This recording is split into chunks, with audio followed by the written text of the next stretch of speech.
تھے, ایک بندے نے ایک دفعہ پوچھا جی فرد کا درجہ زیادہ کہ سنت کا؟ فرمانے لگے فرض کا. تو کہنے لگے پھر سیدھا منہ دھویا کریں. آپ وضو میں پہلے ہاتھ دھوتے ہیں, پھر کلی کرتے ہیں, پھر ناک میں پانی ڈالتے ہیں. تو منہ فرض تو منہ دھونا ہے پہلے, ہاتھ دھونا بھی وضو میں سنت ہے, ناک میں پانی ڈالنا بھی سنت ہے, کلی کرنا بھی.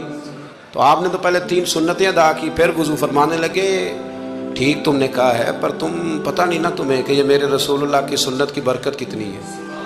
شریعت حکم دیتی ہے کہ پانی معتدل ہونا چاہیے وضو کرنے کے لیے, نہ زیادہ ٹھنڈا ہو نہ زیادہ گرم ہو. زیادہ گرم ہو تو منہ جل جاتا ہے.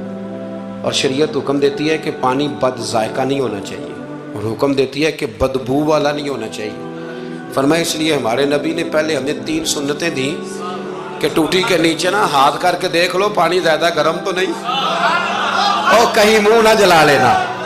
اور پھر ہمارے نبی نے ہمیں سنت دے کے بتایا کہ منہ میں ڈال کے دیکھ لو بد ذائقہ تو نہیں. پھر کہا ناک میں ڈال کے دیکھ لو کہ اس سے بو تو نہیں آتی.